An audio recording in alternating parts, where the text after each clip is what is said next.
Бұдан 100 жыл бұрын қазақтың жігітінің мақсаты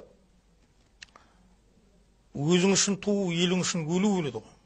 Қазір отанды тонаудан арланбайтын, отанды тонауды, неғұрлым көп ұрлауды өздеріне мақсат қылып қойған тұтас армия қалыптасты. Мысалы, мен бір дәлел мысал айтайын. 96 жылы Әбіш аға Кекілбайұлы елге келді. Соны біз бірге жүрдік біз.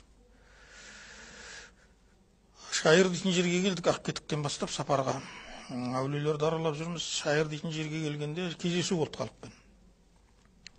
Сол кездесуде әлі көзі тірі Нұржігіт Арықбайұлы деген ақсақал сұрақ қойды. Әбіш шырағым,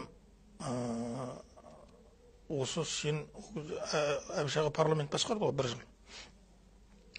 Сен басқарған парламент бір жақсы жұмыс жасап жатыр еді. Ойлы, мыйлы, қазаққа жаны ашитын жігіттер бар еді. Біз осы парламенттен үміт етіп отыр едік. Неге таратты сендер? Не жазып қойдыңдар деп сұрақ қойды. Сонда Әбіш аға айтты: бұйырса биылдан бастап көп көлемде Қазақстанға инвестиция құйылады дейді. Біздің жазығымыз сол инвестициялар қандай мақсатқа жұмсалады, қандай көлемде келеді, қай мөлшерде, қандай мақсатқа жұмсалады, соның бәрінің есебі парламентке берілсін.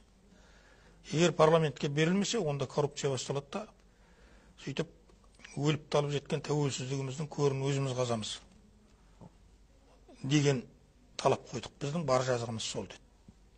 Міне қарап отырсаң, бар кілтипан осы жерде. Ол парламентті таратты да, қалтадағы парламент жасалды қолдан, сөйтіп жаңағы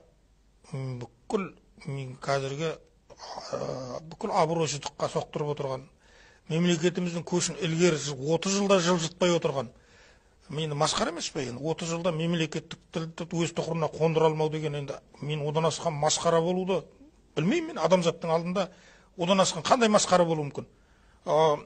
Еврейлер 2000 жыл бұрын құрып кеткен тілін әп-сәтте қалпына келтіріп мемлекеттік тілге айналдырады. Біз соншама әлемдегі ең бай тілімізді 30 жыл бойы тұғырына қондыра алмай, ол қандай абырой, қандай мақтаныш? Бұдан асқан сорлылық, бұдан асқан қорлық, бұдан асқан масқара жоқ негізі. Егер адамның жүрегінде намыс атты, ар атты, иман атты бір адамды адам қатарына қосып тұрған бір тамшы қалса, біз соған арланбастан, ешқандай қысылмастан, ұрпақ өсіріп, тағы да мемлекетті тонап, тағы да қасқа болған қазақты сорын қайнату үстінде қайнатып жатырмыз.